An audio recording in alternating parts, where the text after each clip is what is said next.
गरुडगमन तव चरणकमलमिह मनसि लसतु मम नित्यम् मनसि लसतु मम नित्यम्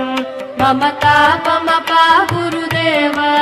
मम पापमपा गुरुदेव मम तापमपा गुरुदेव मम पापमपा गुरुदेव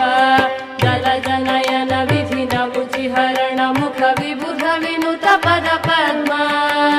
जलजनयन विधिनमुचिहरण मुख विबुध विनुत पद पद्मा विबुध विनुत पद पद्मा मम तापमपा गुरुदेव मम पापमपा गुरुदेव मम तापमपा गुरुदेव मम पापमपा गुरुदेव भुजगशयन भव मदन जनक मम जनन मरण भयहारी।